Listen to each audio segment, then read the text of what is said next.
तुयूल Indonesia और बहुत से एशियाई देशों के लोक कथाओं में माने जाने वाला एक ऐसे बच्चे की आत्मा है जो जन्म लेने से पहले ही माँ के गर्भ में मर जाते हैं।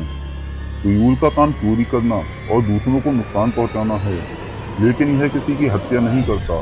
इसकी आत्मा को काले जादू से बुलाया जाता है और किसी दूसरे के घर में चोरी करने के लिए इसका इस्तेमाल किया जाता है। बहुत से देशों में आज भी तुयूल पर विश्वास किया जाता है और माना जाता है कि अगर घर से अचानक कोई चीज गायब हो रही हो तो ये तुयूल की ही वजह है, और अगर कोई व्यक्ति अचानक से अमीर हो रहा है तो उसके पास तुयूल है। हवाईयन लोक कथाओं के अनुसार अवमकुआ पूर्वजों की आत्मा होती है जो मरने के बाद भी जरूरत पड़ने पर अपने वंशजों की हर बुराइयों से रक्षा करती है। इन्हें फैमिली गॉड भी कहा जाता है। माना जाता है कि ये परिवार के साथ जानवर या पत्थर बनकर रहते हैं। ओकीकू जापान की भूतिया गुड़िया है। माना जाता है कि सन 1918 में एकिची सुजुकी नाम के लड़के ने इस गुड़िया को अपनी 3 साल की बहन ओकीकू के लिए खरीदा था और उसी के नाम पर गुड़िया का नाम भी रखा गया। लेकिन जब उस लड़की की मौत हो जाती है तो उस गुड़िया में अजीबोगरीब हरकतें दिखने लगती हैं और उसके बाल अपने आप बढ़ते हैं। परिवार के अनुसार ओकीकू को उस गुड़िया से इतना प्यार था कि उन्हें लगता था कि उनकी बेटी की आत्मा उसी गुड़िया में चली गई है। इसके बाद परिवार उस गुड़िया को जापान के मनीजी टेम्पल में दे देते हैं और माना जाता है कि अभी भी इस गुड़िया के बाल बढ़ते रहते हैं और मंदिर का साधु इसे समय समय पर काटता है। आसाकुरा हॉस्पिटल को जापान की सबसे भूतिया जगह माना जाता है।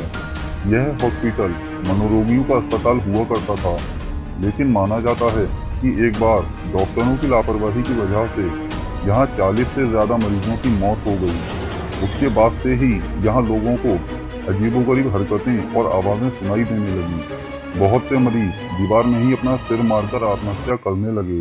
जब ये सब घटनाएं बहुत अधिक बढ़ गईं, तो सन 2001 में इस हॉस्पिटल को हमेशा के लिए बंद कर दिया गया। पोंतियानक बहुत सी संस्कृतियों में माने जाने वाली एक ऐसी औरत की आत्मा है जिसकी बच्चे को जन्म देते हुए मौत हो गई है। माना जाता है कि ये दिखने में बहुत ही सुंदर होती है, जिसकी लाल आंखें, लंबे नाखून और खून लगी हुई सफेद कपड़े पहनी हुई होती है। इसे किसी पिशाच की तरह खून की प्यासी माना जाता है और माना जाता है कि अधिकतर मर्दों का ही शिकार करती है। लोक कथाओं के अनुसार पोंतियानक पूर्णमासी की रात को निकलती है और हंसने या रोने की आवाज से अपनी उपस्थिति का एहसास दिलाती है। अगर आवाज जोर से आ रही है तो वह दूर है, अगर आवाज धीमी है तो वह आसपास ही है। माना जाता है कि वह सामने होगी तो प्लूमेरिया के फूल की तरह खुशबू आती है। कुछ लोक कथाओं के अनुसार पोंतियानक सूखते हुए कपड़ों से अपना शिकार ढूंढती है, इसीलिए मलेशिया के लोग रात के समय कोई कपड़ा बाहर नहीं रखते। ला लोरोना अमेरिकी और मैक्सिकन लोक कथाओं के अनुसार एक ऐसी चुड़ैल या आत्मा है जो रात को पानी वाली जगहों जैसे नदी या नालों के किनारे अपने बच्चे के लिए रोते घूमती हैं, इसीलिए इसे द वीपिंग वुमेन नाम भी दिया गया है। वहाँ की लोक कथाओं के अनुसार मारिया नाम की खूबसूरत औरत जो 2 बच्चों की माँ होती है, वह एक दिन अपने पति को किसी दूसरी औरत के साथ देख लेती है, जिससे मारिया इतना ज्यादा गुस्सा हो जाती है कि अपने छोटे बच्चे को पानी में डुबोकर मार देती है। इसके बाद मारिया को अपनी गलती का एहसास होता है तो वह भी पानी में डूबकर मर जाती है।